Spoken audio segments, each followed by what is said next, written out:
नमस्कार, जय शिवराय, जय शंभूराजे. तुम्ही सर्वांनी महाराष्ट्रातील छत्रपती शिवाजी महाराजांचे अनेक गड किल्ले बघितले असाल. त्या गडावर जाऊन प्राचीन वास्तू पण बघितल्या असाल. पण आज मी तुम्हाला सह्याद्रीच्या अशा डोंगरावरती घेऊन जाणार आहे. त्या ठिकाणी 1659 रोजी छत्रपती शिवाजी महाराजांनी आदिलशाहीकडून विशाळगड जिंकून घेतला आणि त्या गडावर अनेक प्राचीन वास्तू बांधल्या. त्यापैकी एक चमत्कारी वास्तू म्हणजे गडाच्या उजव्या साईडला सह्याद्रीच्या कड्यावरती एक शिवकालीन पूल बांधण्यात आलेलं आहे. हे पूल अनेक वर्ष या कड्याच्या टोकावरती कसे उभे आहे हे देखील आपल्याला बघायचे आहे. आणि चमत्कारी यासाठी कारण या विशाळ गडावर पावसाळ्यामध्ये जोरदार पाऊस पडतो.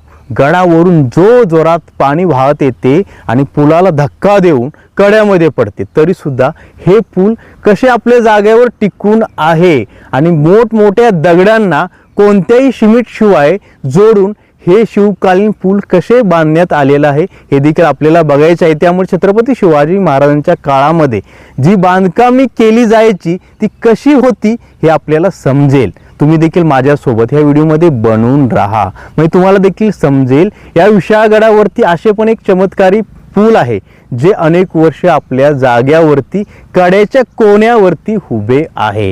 यासाठी आपल्याला विशाळगडवरती चढून पुन्हा खाली उतरत जावं लागणार आहे आणि शिवकालीन पुलाजवळ पोहोचून सर्व काही बघावं लागणार आहे. आपले दैवत छत्रपती शिवाजी महाराज त्या पुलावरून चालत पलीकडे गेलेले आहेत. त्यामुळे अशा पावन भूमीमध्ये जाणे म्हणजे आपले सौभाग्य आहे. आता आपण शिवकालीन पुलाच्या दिशेने प्रवासाला सुरुवात करूया. समोर असलेल्या डोंगराच्या पलीकडे विशाळगड आहे. विशाळगडावरून पाय वाटेने डोंगर उतरत मी आता डोंगराच्या पायथ्याशी पोहोचलेलो आहे. आणि शिवकालीन पुलाजवळ पोहोचण्यासाठी आपल्याला अजून पाय वाटेने चालत पुढे जावं लागणार आहे. त्यानंतर आपण सह्याद्रीच्या अशा टोकावरती पोहोचणार आहे. त्या ठिकाणी राजांच्या काळामध्ये एक चमत्कारी पूल बांधण्यात आलं आणि त्या पुलाचे दगडी बांधकाम एक वेगळाच भास आपल्याला अनुभवून देणार आहे. कारण त्या किल्ल्याच्या एका साईडला किल्ल्याचे सर्व पाणी हे पूल स्वतःमधून कसे बाहेर सोडते हे एक अद्भुत नजाऱ्यासारखे आहे. आता आपण डोंगराच्या पायथ्याशी पोचल्यानंतर आपल्याला या ठिकाणी थोडा सपाट प्रदेश बघायला मिळतो. या प्रदेशापासून चालत आपल्याला आणखी पुढे जावं लागणार आहे. आणि ह्या झुडपामधून पुढे गेल्यानंतर आपण समोर असलेल्या डोंगराच्या कोण्यामध्ये पोहोचतो. त्या ठिकाणी आपल्याला शिवकालीन पूल बघायला मिळते. आणि ज्या पुलामध्ये पाणी गडावरून कुठून येते हे देखील आता मी तुम्हाला दाखवणार आहे. म्हणजे पावसाळ्यामध्ये एकदम महापूर ह्या ओढ्याला येतो आणि ओढ्यातील पाणी पुलामधून बाहेर पडते. हाच तो ओढा आहे. ह्या ओढ्यातील पाणी डोंगरावरून आपटत जोरात त्या पुलाच्या दिशेने जाते आणि पाण्याच्या निशाणी म्हणजे पाणी वाहते त्याच्या निशाणी आपल्याला या ठिकाणी बघायला मिळतात. आपल्याला आता या दगडावरून जंप करत समोर असलेल्या कोण्यावरती पोहोचायचं आहे. बघा, हाच तो कोना आहे. या ठिकाणी आपल्याला हे प्राचीन स्थान बघायला मिळणार आहे. आणि समोर एक बोर्ड पण लावलेला आहे. तो कोणता बोर्ड आहे आपल्याला बघावं लागेल. कदाचित शिवकालीन पुलाचाच बोर्ड असावा. लांबून दिसत नाही, जवळ गेल्यानंतर आपल्याला दिसू शकतो. बघा मित्रांनो, आपला अंदाज खरा ठरला. या ठिकाणी हा बोर्ड शिवकालीन दगडी पूल दर्शवण्यासाठी लावण्यात आलेला आहे. बघितलं. आता आपण एकदम जवळ पुलाच्या पोचलेलो आहे. खाली जाण्यासाठी ही पायवाट आहे. ह्या पायवाटेवरून आपण पुलाच्या एकदम वरती पोचतो. वरून पूल बघितल्यानंतर आपण खाली उतरून खालून कसे आहे हे देखील बघायचे आहे. पण सर्वप्रथम मी तुम्हाला दाखवतो सह्याद्रीचे उंच डोंगर आणि डोंगराच्या एका कड्यावरती हे पूल बांधण्यात आलेलं आहे. ती जागा बघा, किती उंच हे डोंगर आहेत आणि खाली ही खोल दरी आहे. म्हणजे या ठिकाणी हा कडा आहे. बघू शकता, हा कडा लांबून तुम्हाला पुलासारखा दिसणार नाही, कारण खाली दगड आहेत आणि त्या दगडाच्या वरती हे दगडी पूल बांधण्यात आलेलं आहे. सर्वप्रथम या पुलावरून चालत चालत आपण पुढे जाऊया. पुलावरून पुढे जात असताना वर काही दगड आपल्याला तुटलेले बघायला मिळतात, कारण अनेक वर्ष होऊन गेली, ऊन वारा पावसामुळे वरचा भाग तुटलेला आहे.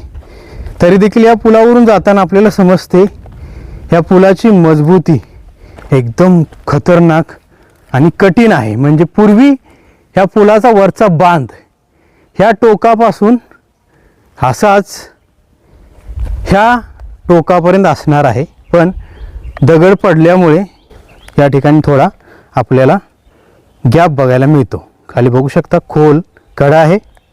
आता आपण काय करूया, या पुलाच्या खाली जाऊया, म्हणजे आपल्याला समजेल खालचे बांधकाम कसे बांधण्यात आलेलं आहे. त्यासाठी आपल्याला इथून आणखी पुढे जावं लागणार आहे. आणि महत्त्वाची गोष्ट म्हणजे जून महिन्याची 1 तारीख आहे, भरपूर ऊन आहे, तरीसुद्धा या ठिकाणी पाणी आहे आणि ते पण या खडकामधून वाहत आहे. हे सर्व एकदम अद्भुत आहे मित्रांनो. बघा, या खडकाच्या आतमध्ये गुहेसारखा काही भाग निर्माण झालेला आहे. तिथूनच हे पाणी वाहत वाहत खाली येते आणि या दगडामध्ये या झाडाने कसा सहारा घेतलेला आहे तुम्ही बघू शकता.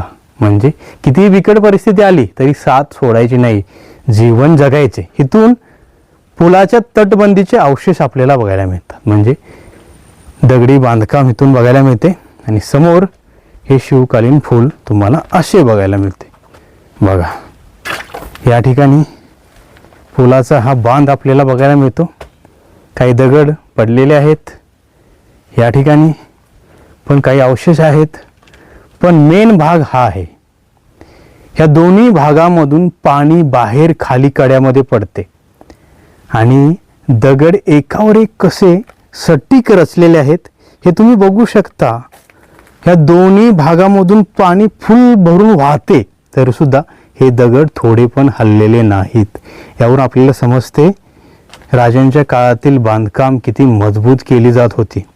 आता पहिल्या कमानीमधून जेव्हा आपण बाहेर जातो तेव्हा कमानीच्या आतमध्ये आपल्याला दगड एकावर एक रचलेले बघायला मिळतात. ह्या दगडांच्या मध्ये कुठेही चुन्याचा वापर केलेला नाही. हे दगड असेच एकदम सटीक तऱ्हेने एकावर एक रचलेले आहेत. आणि ह्या कमानीमधून बाहेर आल्यानंतर आपण ह्या कड्याच्या कोण्यावरती पोहोचतो. इथून आपण आता दुसऱ्या कमानीमध्ये प्रवेश करूया. ही आहे दुसरी कमानी. या दुसऱ्या कमानीचे बांधकाम पण असे एक सटीक केलेले आहे. म्हणजे दगड एकदम मजबूत व्यवस्थित रचलेले आहेत. आणि या पुलाला हात लावल्यानंतर प्राचीन कलाकारांच्या हाताला हात लावल्यासारखा अनुभव आपल्याला अनुभवायला मिळतो. हे सर्व एकदम अद्भुत आहे. मित्रांनो, विशाळगडच्या उजव्या साईडला डोंगराच्या एका कड्यावरती असलेली शिवकालीन पूल बघण्यासाठी विशाळगडवरून 1.5 ते 2 किलोमीटर अंतर डोंगर उतरत खाली यावं लागलं. पायवाटेने येत असताना पाय घसरत होते, ॲडव्हेंचर प्रवास होता, तरी देखील दुपारच्या कडक उन्हामध्ये या ठिकाणी मी पोहोचलो. पुलाजवळ येऊन पुलाचे अवशेष, पुलाचे बांधकाम कसे बांधण्यात आलेलं हे सर्व काही तुम्हाला दाखवले. पुलाच्या दोन्ही कमानी आतमधून जाऊन तुम्हाला दाखवल्या आणि कमानच्या आतमधून दगडी बांधकाम कसे केलेलं आहे ते देखील दाखवलं. आणि आतमध्ये कुठेही चुना वापरलेला नाही. दगड एकावर एकदम सटीक आणि मजबूत तऱ्हेने रचलेले आहेत.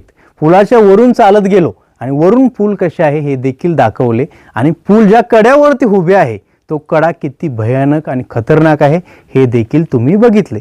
आणि या पुलाजवळ आल्यानंतर, या दगडांना हात लावल्यानंतर आपला असा भास होतो आपले दैवत छत्रपती शिवाजी महाराज या ठिकाणी आले असतील, या पुलाचे निरीक्षण करून या पुलावरून चालत गेले असतील. आणि आपल्या शूरवीर मराठी मावळ्यांनी हे पूल बांधण्यासाठी किती मेहनत घेतली असेल हे तुम्ही अनुभवू शकता. आणि या ठिकाणी मी उभा आहे, इथे भरपूर मोठा ओढा आहे आणि ह्या ओढ्यामधून जो जोरात पाणी पावसाळ्यामध्ये आपटत प्रेशरने पुलाच्या दिशेने वाहत येते आणि ह्या दोन्ही कमानीमधून धक्का देत बाहेर पडते.